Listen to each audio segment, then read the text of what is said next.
I call the Assembly to order. We have the report of the Ecumenical Relations Committee.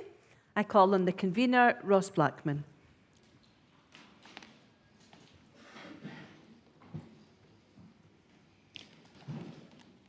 Ross Blackman, Commissioner 205.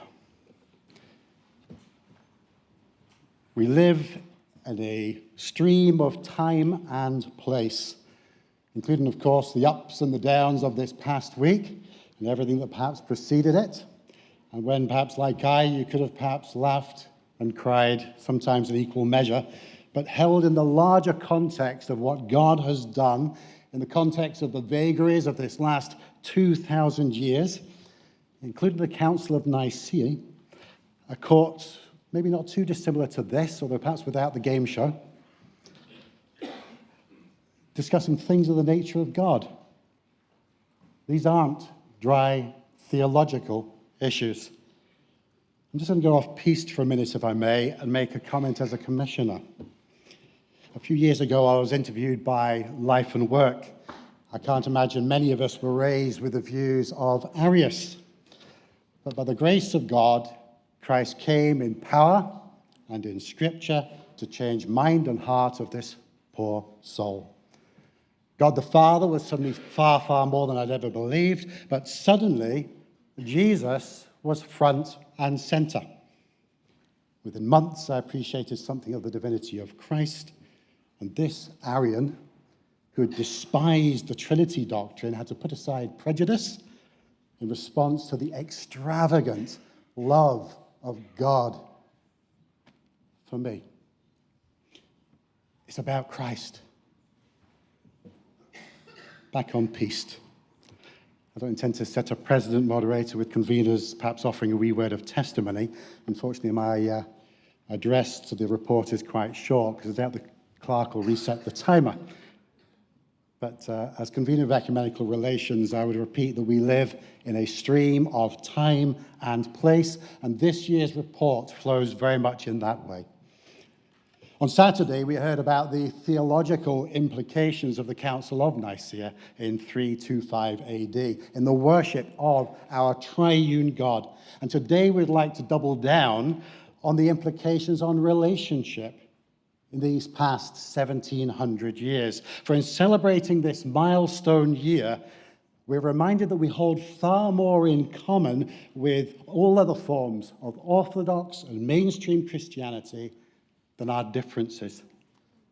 This remained the case even when there were calls in Europe to reform a Roman Catholic Church led by Pope Leo X over 500 years ago, resulting in an Augustinian priest and academic, Martin Luther, becoming the catalyst for a protest that would influence even our own shores just 43 years later, when our own denomination would be birthed.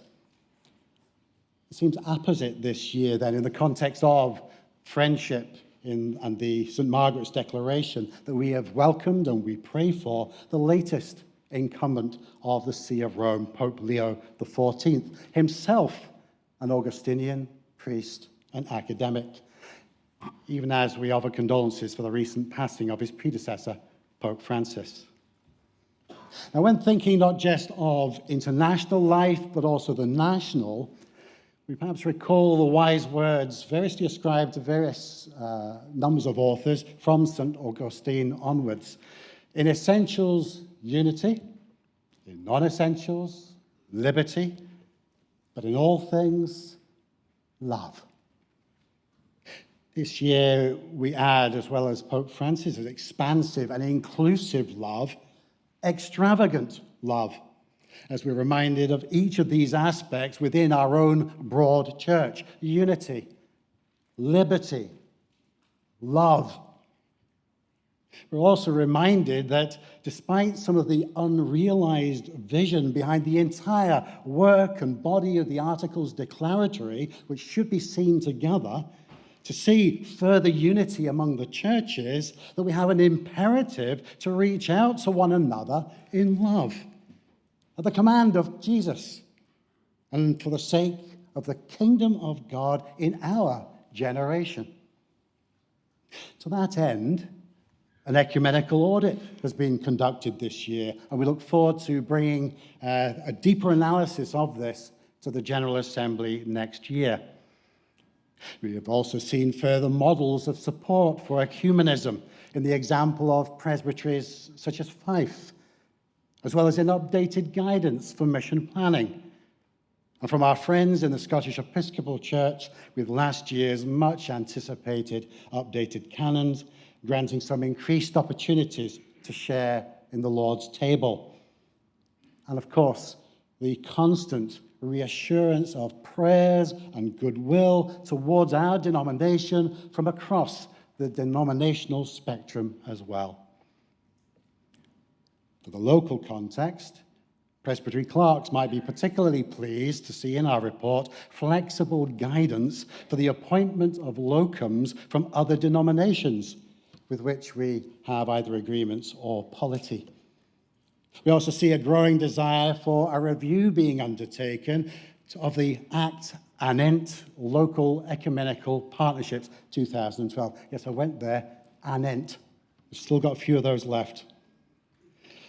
This act was very well meant indeed in its inception, but further flexibility has been recognized as congregations and denominations have worked together in a variety of forms of partnership. And we would like to see more of that. This liberty is to be encouraged rather than hindered. And we continue to support as a committee requests for information and assistance. Further from the local and national through to the international, we present what we might, or certainly hope might be, an informative set of visions for our work with other denominations and ecumenical bodies, where we continue to punch above our weight. As a side point, well, perhaps this should be the main point. Have you started to notice green shoots of growth being observed in our congregations and throughout our denominations? Across the age groups, it would appear that young families and young people, youths, those recently retired, mostly unchurched folk, are seeking the gospel. They're seeking to understand and to express a slowly awakening spirituality. Wasn't it a delight to hear up in the public gallery? Certainly yesterday I was listening to the sounds of a child joining us in this court. It was lovely to hear the younger voices there. But I was also delighted to hear on Saturday Elaine speak in terms of the Quiet Revival report from the Bible Society in England and Wales, which talks exactly of that, fresh green shoots that are appearing all over the piece. After bewailing the increased isolationism of lockdown just 2 years ago in these halls, I can't help but wonder now how prepared we might be to respond to what God is actually doing right underneath our noses. In this 1700th anniversary of the Council of Nicaea, we are offered an enriched vision of how the people of God might gather to worship and bear witness to our one Lord at every level of the Church Universal. May we continue to commit ourselves to prayer for each other and for the work of God in our midst, working together in extravagant love under the direction of our Lord Jesus Christ. Finally, I'd also like to take this opportunity to thank the members of the Ecumenical Relations Committee, and particularly our Ecumenical Officer, Reverend Dr. John McPake. And so, moderator, with these comments, I present the report and move the deliverance. Thank you, Convener.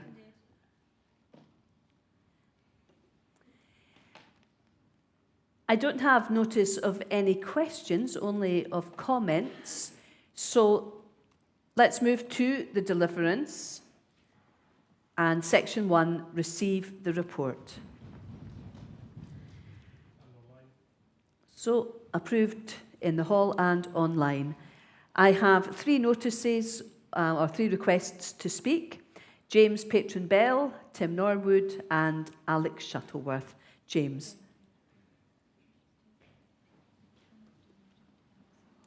Moderator James Patron Bell, 438, Ecumenical Officer for the Methodist Church and a co-opted member of the Ecumenical Relations Committee. I wish to draw the attention of the General Assembly to section 2.6 and the flexible ways of we can work together. We need to keep in mind that our ecumenical partnering is not limited to the much valued single congregation LEP. We also need to think of other and flexible ways of partnering ecumenically. Two examples of this. First, the Newington Food Bank Plus, which is supported by multiple churches across Newington here in the City of Edinburgh, serving those in need in the community, a practical outworking in the Edinburgh Community Church, though half the leadership team come from the Kirk. Second, I take you out to East Lothian and the Blindwells development, where a number of churches are supporting the work there, across the Kirk, the Methodist, the Scottish Episcopal Church, local Baptist churches, and the Catholic Church. This will be a community the size of Musselburgh when it's finished.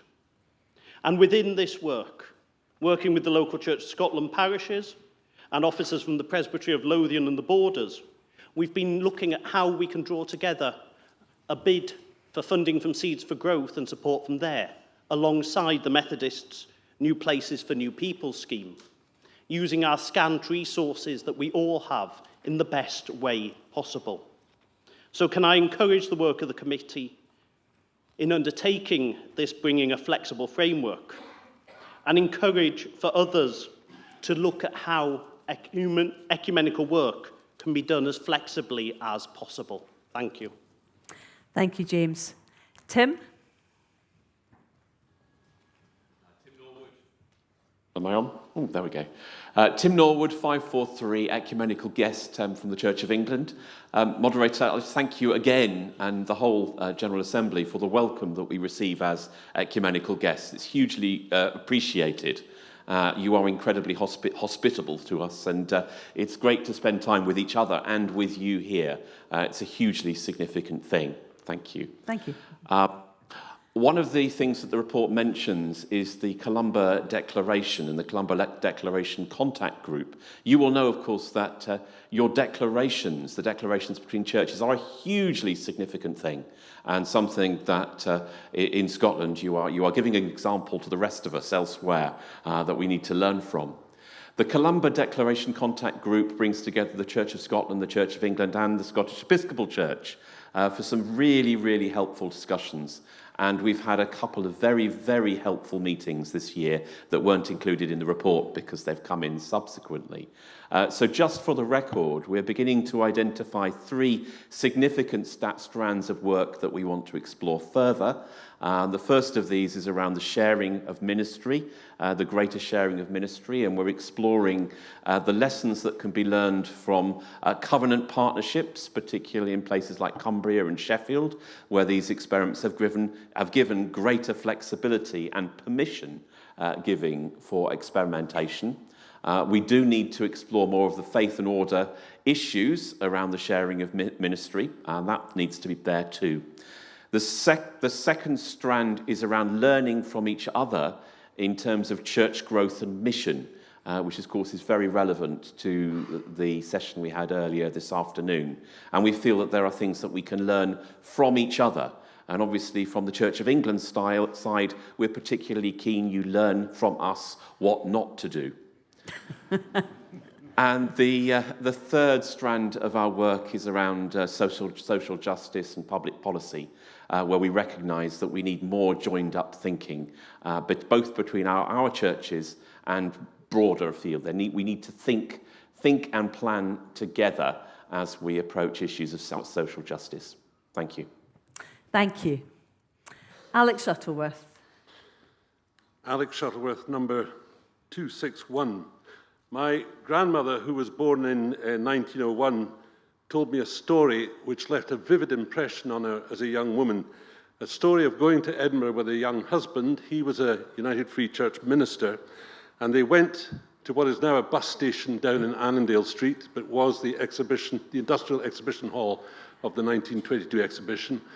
They went there in 1929 because they were part, or he was part, of that assembly where the two sides of the church, which had been disrupted in 1843 more or less, came back together again.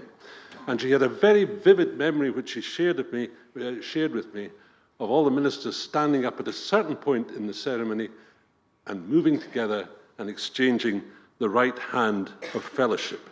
It's a wonderful image. Sadly, if you go to Google and so on and look for pictures of it or newsreel of it, it doesn't seem to be available, but I'm sure somewhere it will be. But it's a wonderful image, isn't it, of a rift being healed. The problem is, and it's a thing which is worth celebrating because the anniversary of this 1929 is coming around. It's only 4 years away, and it'd be a thing that's worth celebrating, but part of that celebration has to be an acknowledgement that the work is incomplete. We did not gather back together all the children who had left. And of course, there are far wider rifts.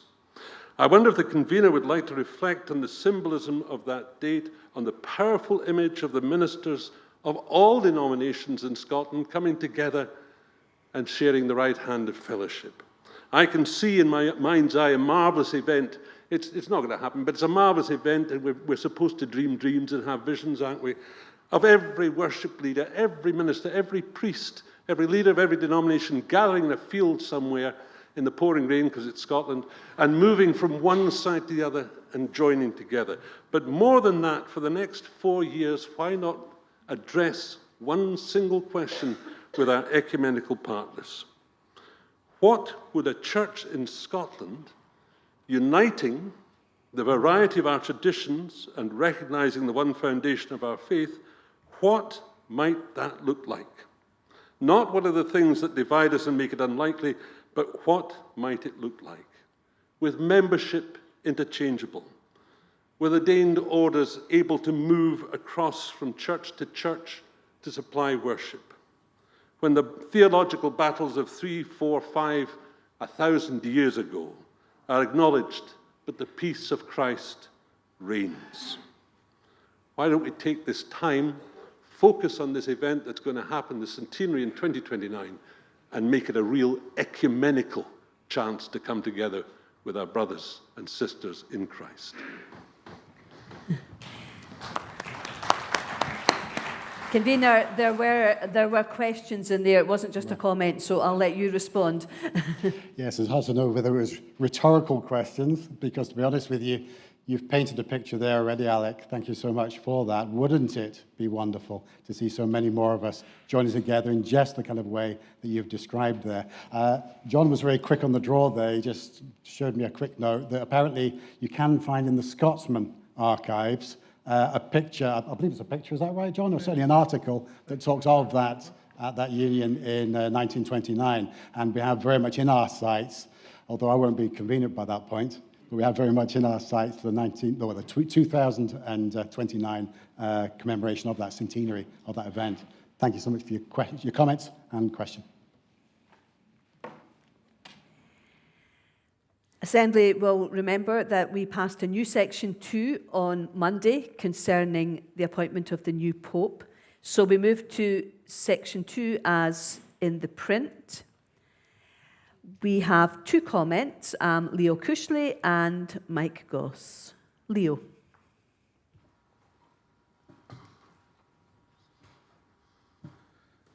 Moderator Leo Cushley, 433. I did something on Monday morning that I've never done before. Maybe you noticed. I was up there, very dressed up, but at Holy Communion of the Church of Scotland for the very first time. I've not come before. This is the 12th year I've come to the Assembly. And I've not come for respect, because you have your way of doing things and we have our way of doing things. And so for respect, it always seemed to me better to leave that aside and then join you later on, and that seemed to be fine. This year, because the Lord High Commissioner was a Catholic, and because John McPake is very persuasive, I put on all my finest duds and went up and sat there beside her to participate, to assist at the very first time in a very long, in 40 years of priesthood, at a Church of Scotland Holy Communion service. And it was very moving. It was lovely for me to be there.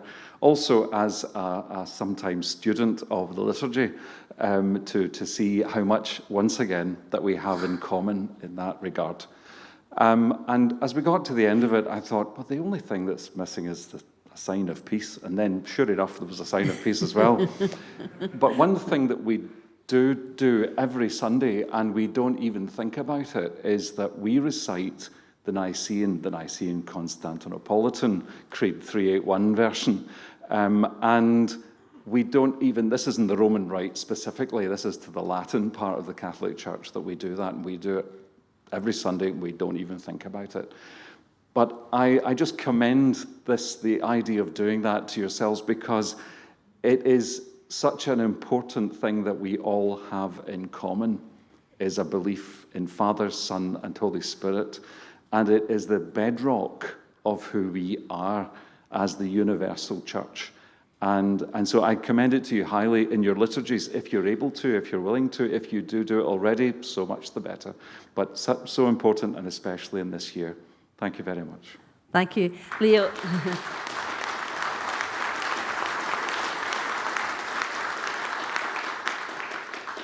It was lovely to have you there, Leo, and we've had discussions since then. Yes, I mean, I think I'm speaking for all of us.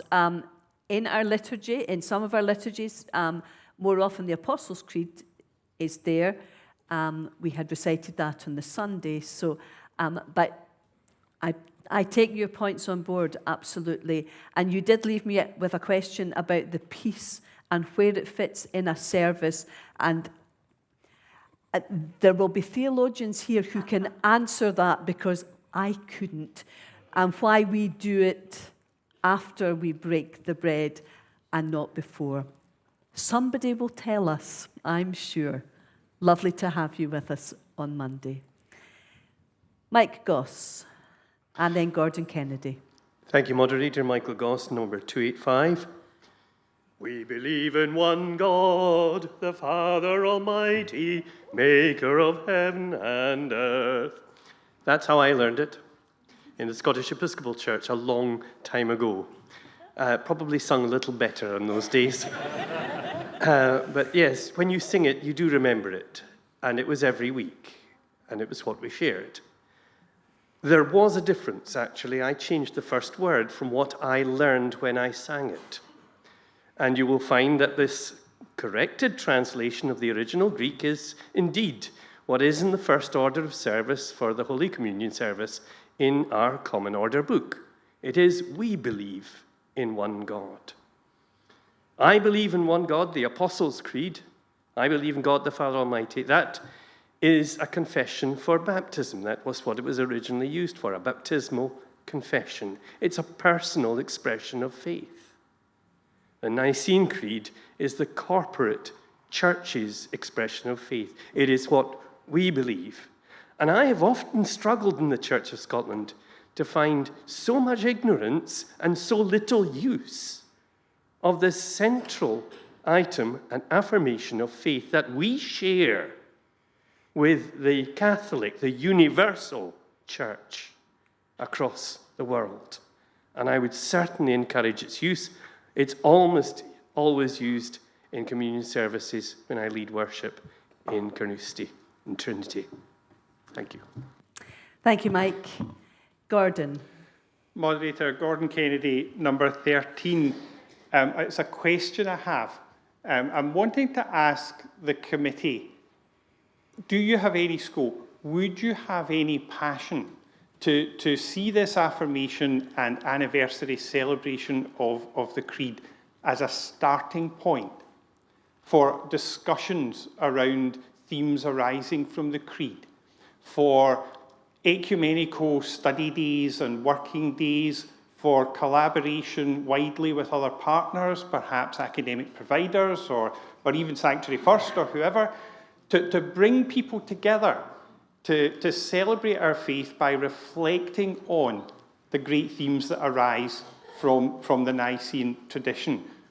wouldn't everybody just be excited to have a day talking about the person and work of the Holy Spirit in the Nicene tradition, and dare I say, the Filioque?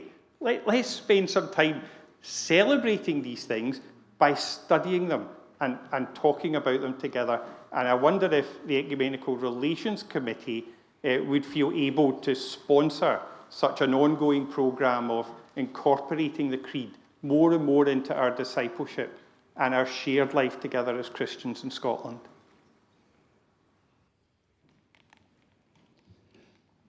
Thank you so much for the question, Gordon. That's very much appreciated. I'm trying to turn my head around and follow you as I'm still keeping in the microphone. I think the answer to that is yes. We had discussions last year and throughout this year with the St Andrew's Declaration group in respect of some of this, and we certainly have a huge appetite in this year and going forward. But it's worth mentioning, we were just informed there just a moment ago, that the Theological Forum are actually looking at exactly that for us. And so, of course, we're more than happy to support that in any way we can. But I understand that the locus has already begun in that particular group, which I'm sure you'll be gratified to hear. Thank you. Thank you.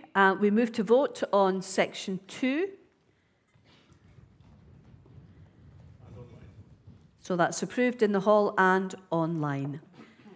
Section 3. So the new section 3, right. In the name of Peter Davidge.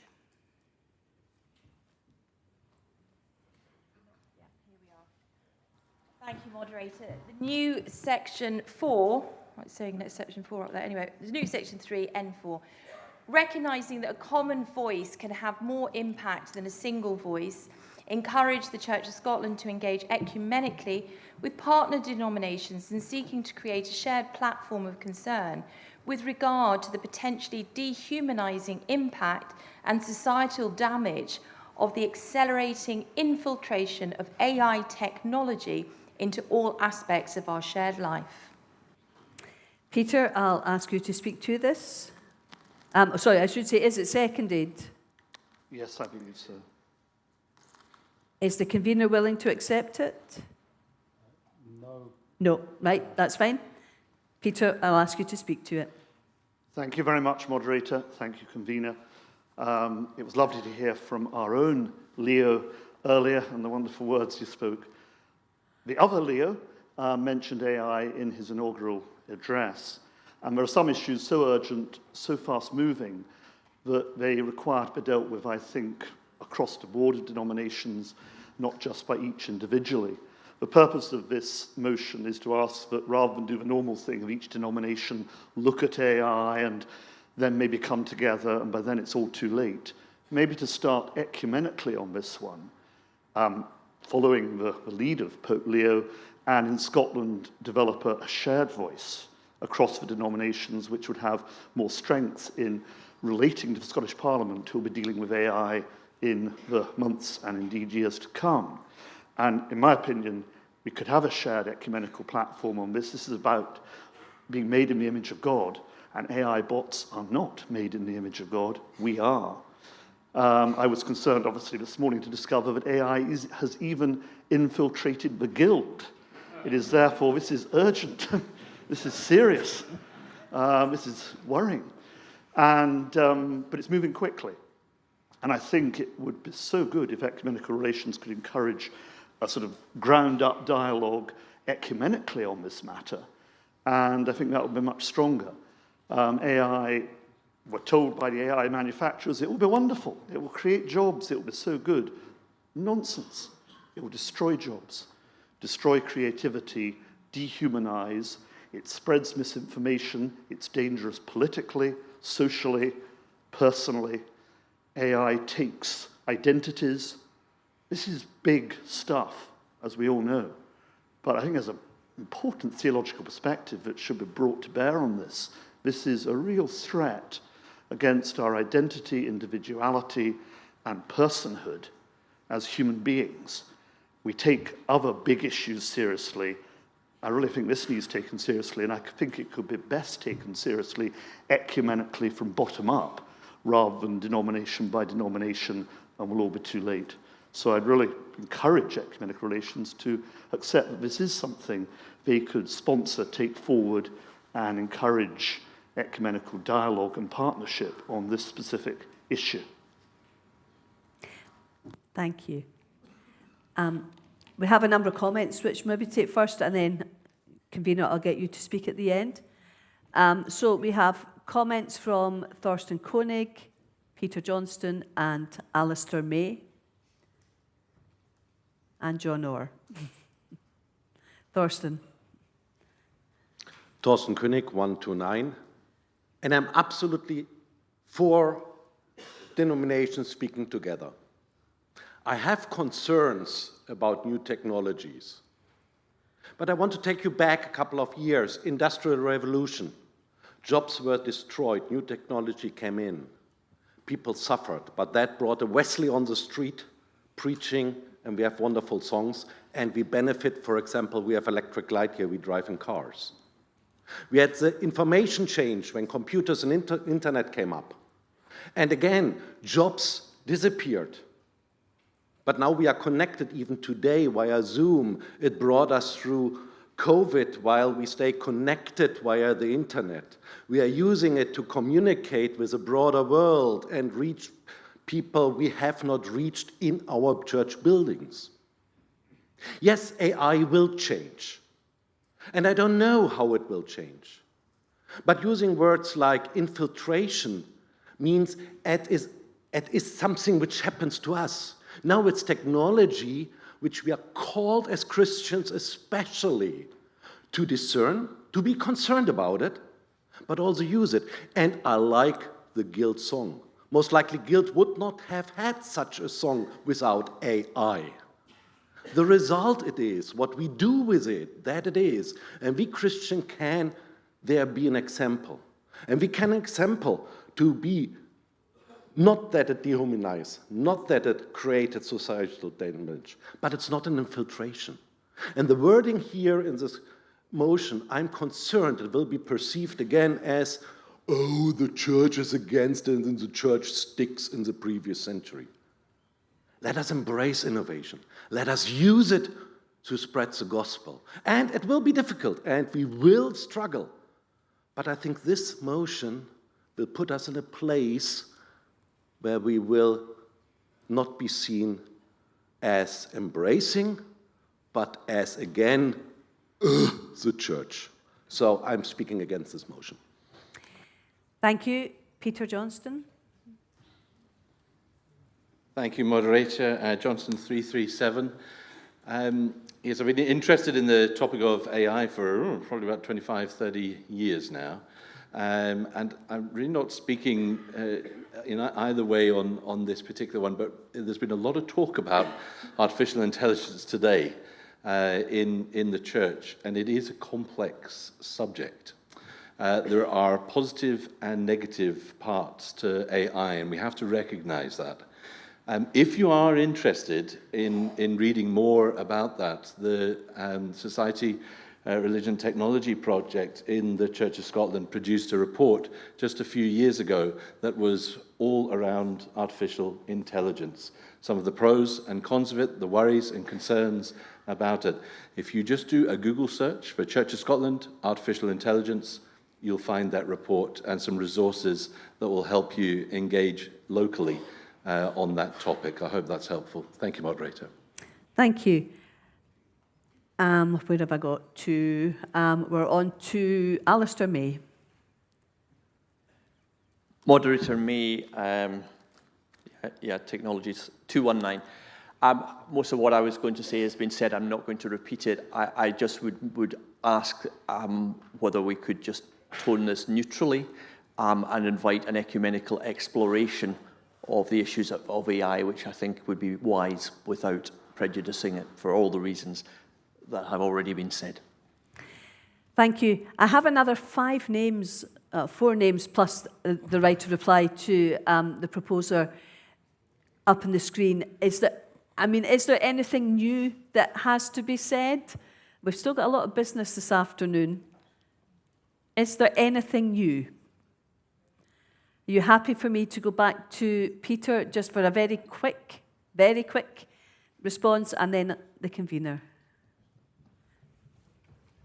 Right, Peter.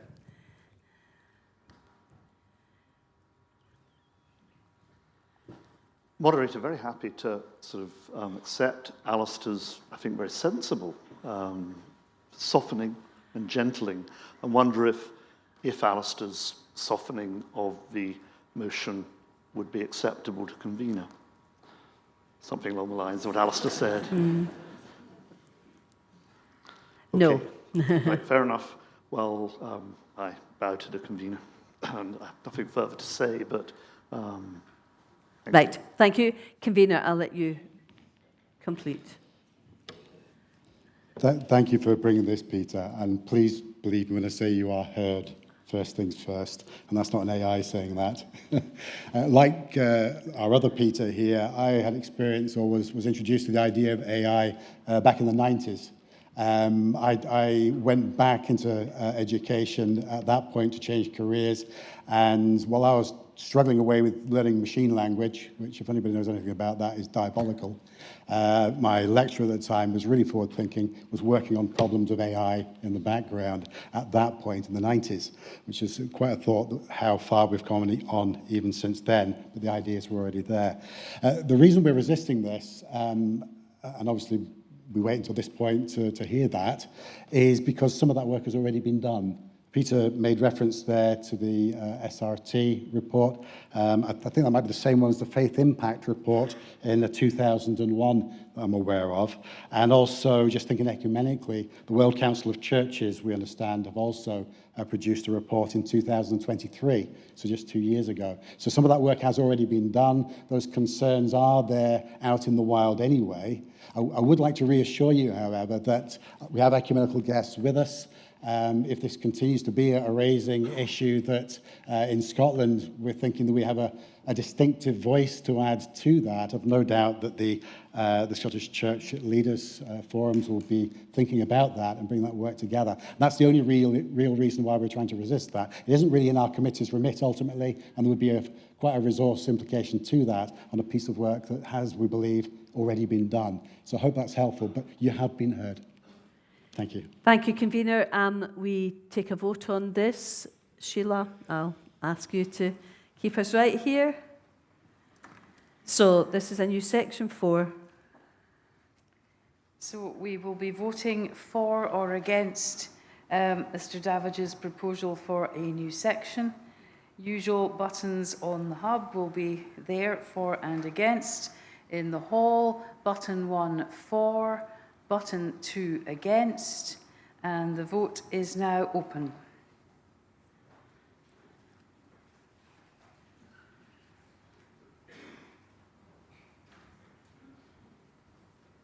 Five seconds. The vote is now closed.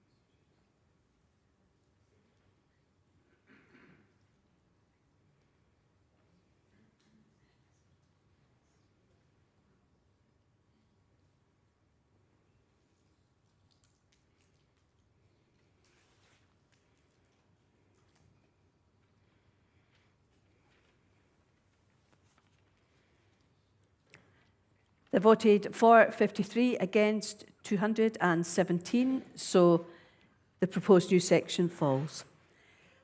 So we're back to the print, and section, the number is going a wee bit awry. We're still to approve section 3.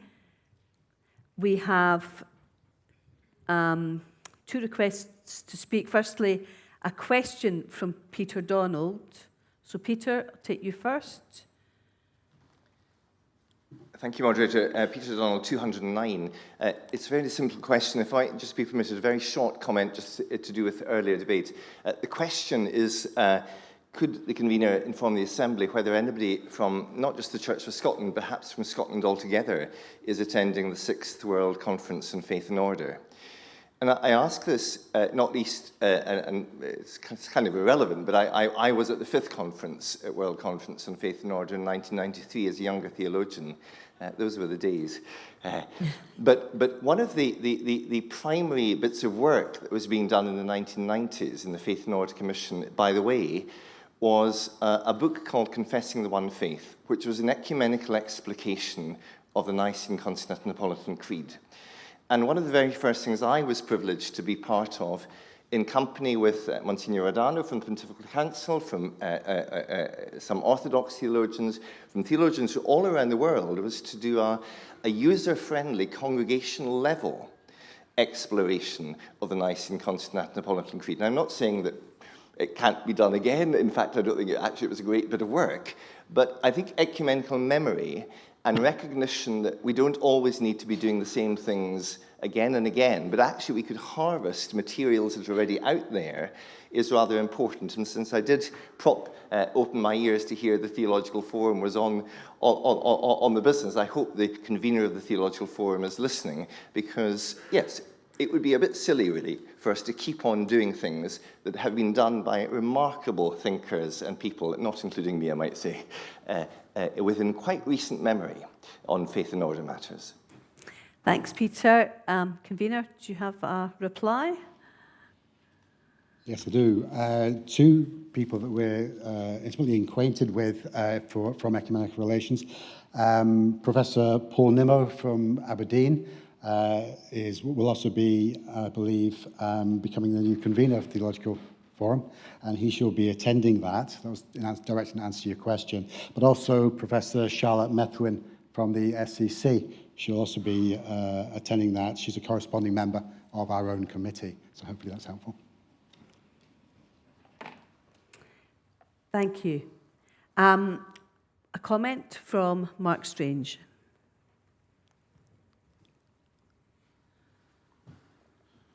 Mark Strange, moderator Mark Strange, 441, Primus of the Scottish Episcopal Church. I have to confess, I had no idea whereabouts to put this in the deliverance, so I decided to use it in this one because I like to remember that the Article 1 says there will be a Church of Scotland. One of the great joys of my diocesan ministry, and in fact at times my provincial ministry, is the privilege of being able to worship in so many communities.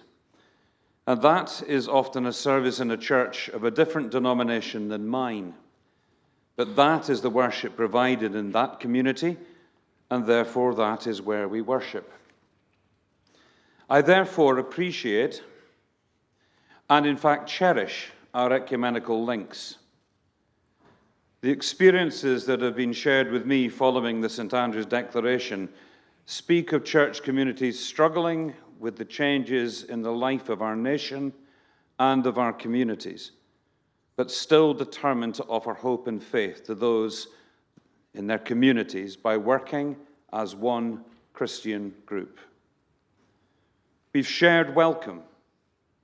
We've shared the life of community, shared worship and prayer, and that sharing keeps us alive and filled with love and joy and hope, the gifts we can share with those around us. But it takes work and often much travel. And as your presbytery plans develop, that travel can take longer and longer on our beautiful, but needless to say, very slow roads. Can I therefore make a plea for the ecumenical life within our communities? And I recognize this specifically within the deeply rural communities that I serve. Particularly as we know that ecumenical growth works best on the ground amongst the communities rather than top down from committee. I know that the closure of church buildings may be necessary, but I need you to remember it isn't only the regular congregation affected, and therefore needing to be helped in understanding what is happening. In the northwest of my own diocese, all weddings take place in the local parish, most funerals and celebrations, major festivals, and very simple ecumenical life. And that is disturbed when one of the places of worship disappears locally. Local ecumenical groups may need support to keep alive relationships that are developed over many years within a particular place, especially if the partners are now, quite rightly, meeting in another community than the one they traditionally did. I have a number of congregations who have seen their ecumenical partners move elsewhere and are now simply waiting to be part of what might be developing in the new world and want to be part of the discussion. Please, please keep your local ecumenical partners up to date on changes so that they can be helped to share and to continue worshipping with you in your new paradigm. Thank you. Thank you, Mark. So I've no notices of anyone else wishing to speak, so we put section 3 as in the print to the Assembly.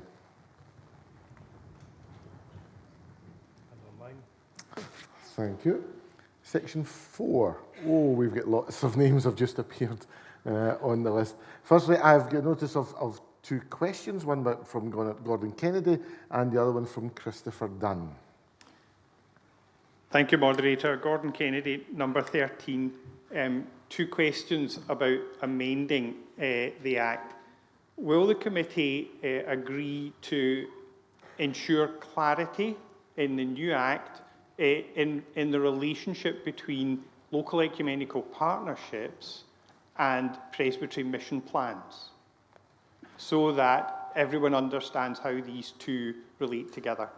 Second question, sadly, we all know sometimes partnerships need to be dissolved.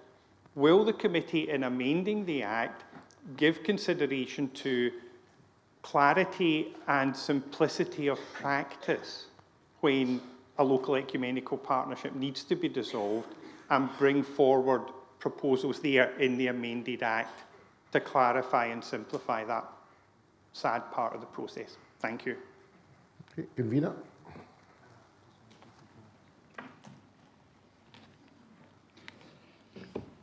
Thank you for both questions there, Gordon. And I think I can say that in this section of deliverance, in trying to achieve that, that's exactly what we're trying to look to do in both those cases.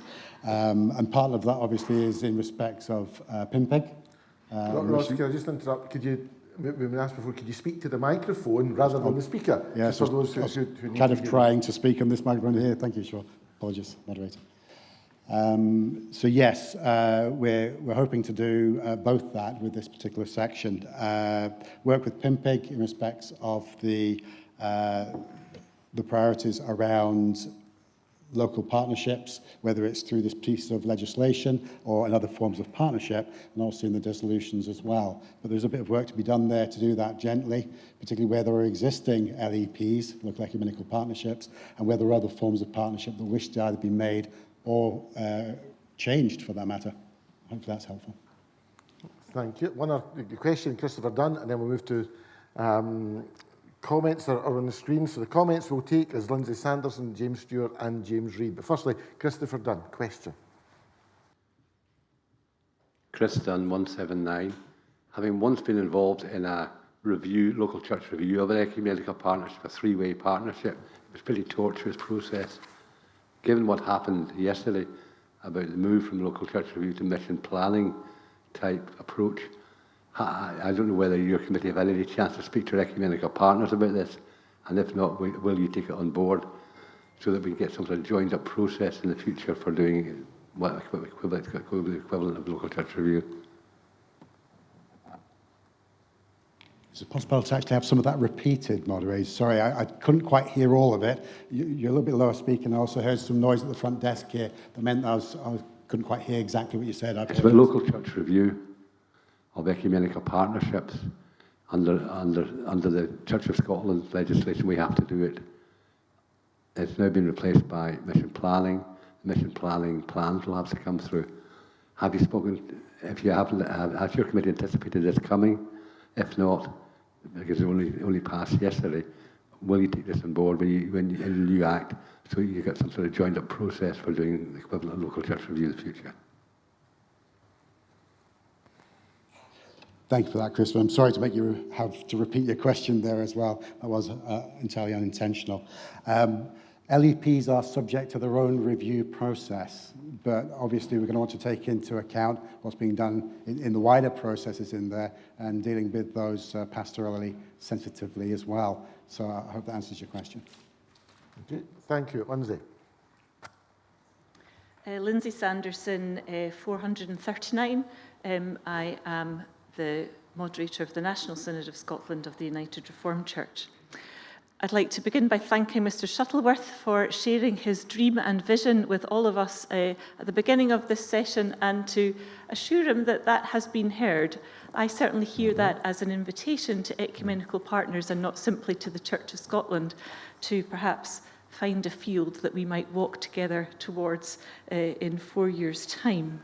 And the reason why I say that is because I firmly believe that the quest for unity and the task of mission cannot be divorced, as we find in Christ's prayer, that the disciples may be one so that the world may believe.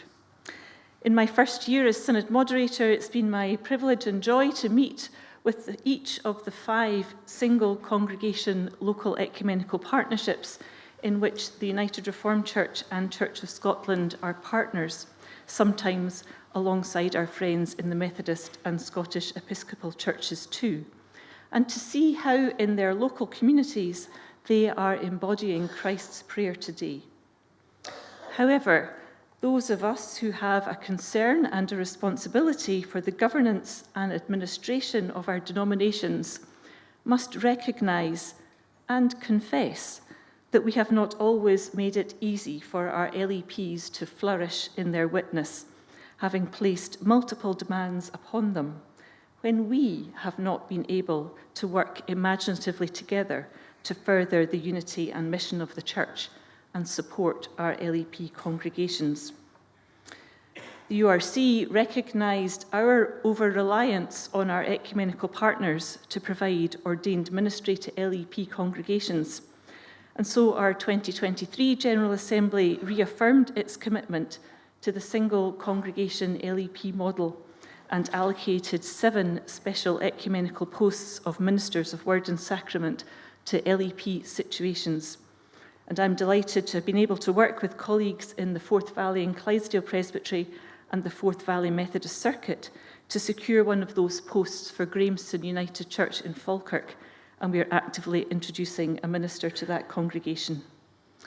So I welcome the proposals for a new LEP Act and thank the Ecumenical Relations Committee for its discernment that this is needed as part of our ongoing support to LEPs. I believe this new Act will build on the greatly appreciated work that the committee, particularly through its secretary, has undertaken to enable ways that presbytery mission plans can include the presence of LEPs in positive and enriching ways, and in a manner that is acceptable to Oscar. Moderator, there are many forms of local ecumenical partnership between and among our churches, which is a cause for rejoicing. Those who have chosen the distinctive witness of full structural union deserve our support as they seek to faithfully live Christ's prayer, and this new Act will be an important indication of that support. Thank you. Right, Jim Stewart. Oh, I'm the gallery. Thank you, Moderator. Just a little latitude in this. I really appreciate the fact that we have that structural stuff in place to take us down a road there. I think that's really important. I think that's helpful that we explore these different aspects of ecumenical partnership. I think also at a local level where we have local congregations engaging and sharing in Christian witness and various activities is also very important as well. There is a third aspect to this, Moderator. I found out about this fairly recently in our own congregation, where I asked people to stick up their hand and tell us which church tradition you were from. And within our congregation, we had 20 different denominations represented, 20. Some of it was international. Most of it was from within Scotland. Some of them had multiple identities within that. And the point I want to make is very simple, moderator. A third layer to this was we began a process of listening to people about what traditions do they miss as they worship with us. And it was really interesting, the stuff that came out. Now, again, I'm a Presbyterian by conviction. So this is not about polity or governance. This is more to do with how we do church, ecclesiology, practice of worship, also our own secure identity. So the point is this, moderator, in listening to that, we realized there was a large section of people who were committed to their local church, who served faithfully, but one thing that came out was they missed having communion on a regular basis. So we listened and we took it to the session and we debated it. And as a result of that, having listened, we now have communion on the first Sunday of every month. So my point is this, the three different levels of ecumenism that are happening, but there's ecumenism happening in our own congregations. And I think we are enriched if we listen, and if we are secure, and if we share together, we are enriched as these traditions come together in our local congregations. And we are the stronger for that. And I'm so delighted that we can have communion on a much regular basis, moderator. So I offer these comments in that context, moderators. Thank you. Thank you. And then James Reid, and then we'll move to take this section. Thank you, moderator. Jim Reid, 260, Bunt Island Kinghorn Minister and part of the BEK Covenant Partnership, E being Erskine United Free. We took our inspiration, beck and call, from Eugene Peterson's inimitable translation of the conclusion of Mark chapter 4, the calming of the storm. Even the wind and the waves are at his beck and call. And we have the Cinderella, I think, of the 5 marks of mission is ecumenism. But we used our covenant partnership, which we launched 3 years ago at Easter, as an underpinning, as a foundation, as a momentum towards the union of our 2 Church of Scotland charges into one. And the inspiration for me goes back, and I was reminded, the Bishop of Penrith reminded us that this year is or last year was the 40th anniversary of the Faith in the City report, of which Bishop David Shepherd, Bias to the Poor was one of his books, and he was the leading thinker and convener of that report. He had many strings to his bow, should I say, strokes to his bat. He was a leading batsman for England, and he was a leading proponent of working together across the divide. Liverpool, think of Glasgow, similar background of Roman Catholic, Protestant enmity. And he and his Roman Catholic counterpart, Archbishop Warlock, did so much together. I was in the Anglican Cathedral for the ordination of a good friend, and I looked round to the narthex, and for those of you, I don't mean I claim to be an ecclesiologist, the narthex is the waiting vestibule, if you like, and in that narthex, in that waiting area, was Archbishop Warlock and all of his ordinands. We've been waiting for so long for momentum forward, and I believe this local ecumenical partnership review can provide that, and can provide the Cinderella with dancing shoes to work together. Not the ugly sister, but the Cinderella who can be an integral part of the 5 marks of mission, and the, as Alec was saying, the handshake of peace and the handshake of fellowship and warmth. I'd warmly commend this to Assembly. Thank you. Thank you. If it's section 4 to the Assembly. And online, thank you. No questions or comments in section 5, so I put section 5 to the Assembly. And online, moving to section 6, I've got no questions, but I've got a comment from Mark Strange. Mark. Mark Strange, 441. I thought I ought to explain the canonical changes. It's all very well you having them all written down there, but it's probably easier if you know what they are. So I went and had a look. Don't get too excited, but do get a little bit excited.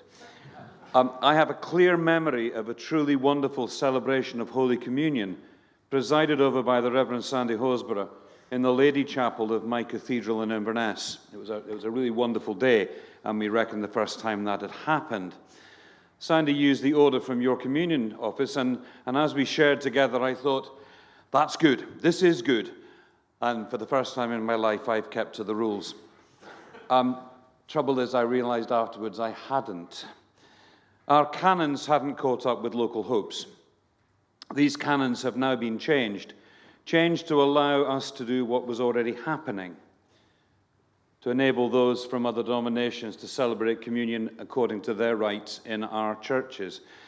But please be assured, for the time being, if you offer to lead worship in a Scottish Episcopal Church, you will not arrive to discover your handed a thurible and expected to celebrate solemn high mass.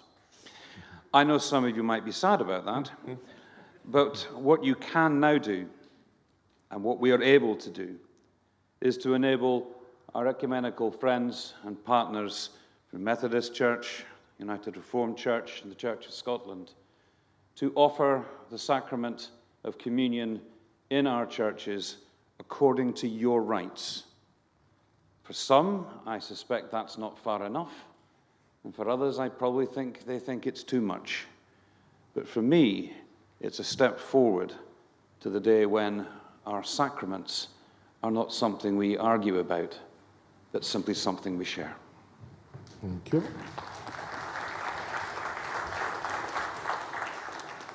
Section, once I get the right teeth in. We'd like to see how that comes out in print, after that. Number 6, we'll just go with. Does this assembly approve? Thank you. Number 7, notice of a comment from Tim Meadows.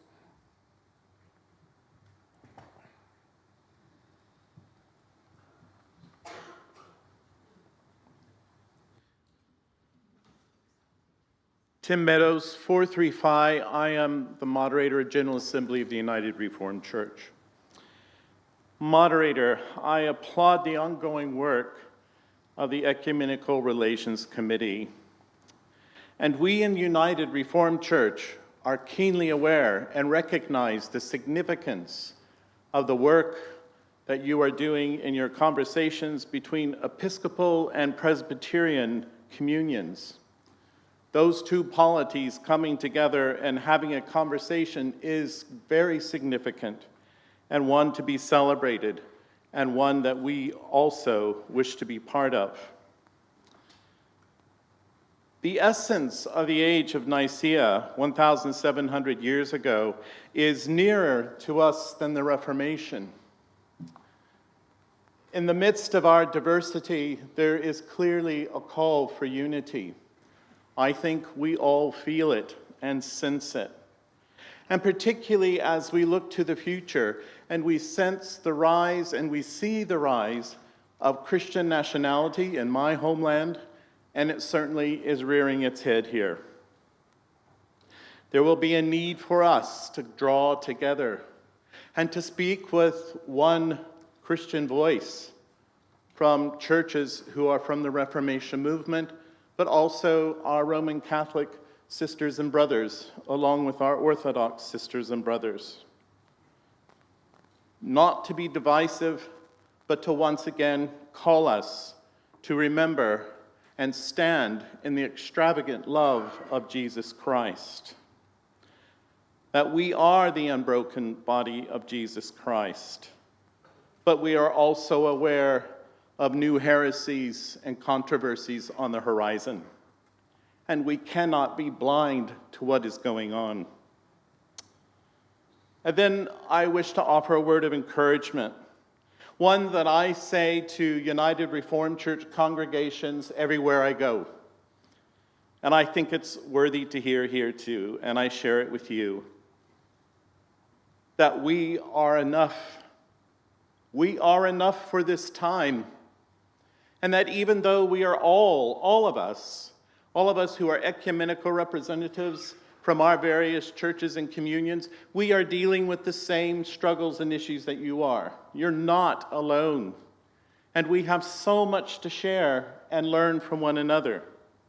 But we must remember that we are here for this time, that we are enough for this time, and that scarcity and foment do not need to be a worry, but a challenge for us to once again focus and center ourselves in Jesus Christ. In this monitorial year, it has been something that I have sought to do with United Reformed Church. You know, we're a colorful bunch with lots of different opinions. And it's so important for us to figure out what it is that we center ourselves in. What is it that we hold in common?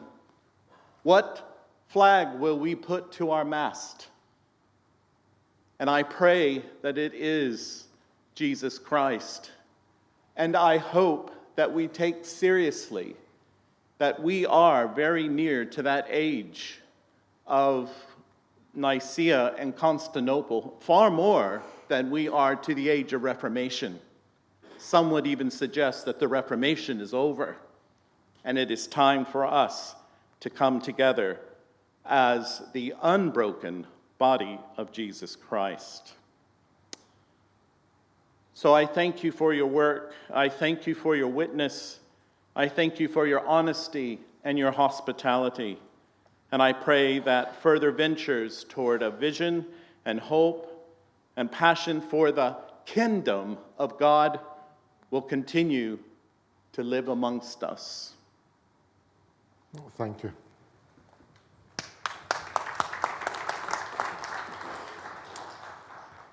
Section 7, as is in the print. And online. And online, thank you. We've got notice of a new Section 8 in the name of Miss Marjorie Clark. Commend and encourage the local churches together groups around the country who worship, witness and serve their communities together. Now, I'm looking to see... Marjorie's up there. Take your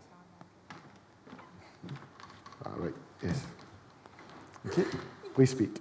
Is the convener happy to accept it? Because in the interest of time, if he's happy to accept, I don't need to speak. Those words are wonderful to my ear. I thought they might be. Yes. Not only did the top table love you, I love you too.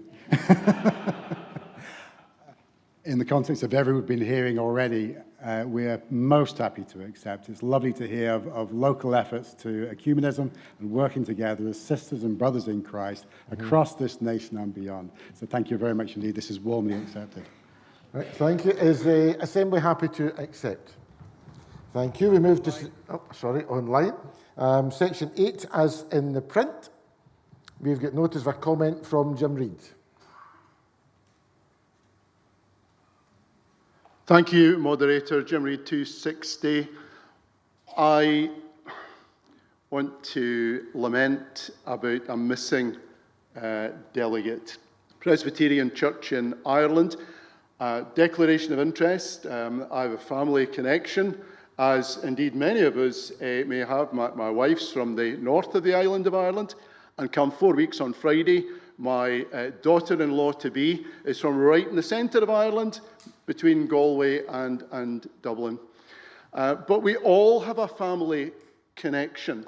The Presbyterian Church in Ireland is the daughter church of the Kirk, and sadly for nearly 10 years has chosen to walk apart from us. And that grieves, that laments my heart. I went to a conference, study leave, great thing. I went to a conference at Union Theological College, part of Queen's University in Belfast, Hidden Hope and Lament. And I went with trepidation, wondering how I would be received as a minister of the Kirk. I was received warmly.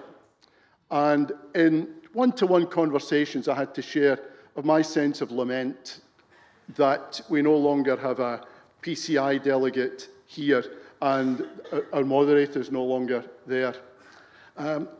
I'm not instructing, far from it, the Ecumenical Relations Committee to do anything about this, but just to share our sense of lament. We miss you.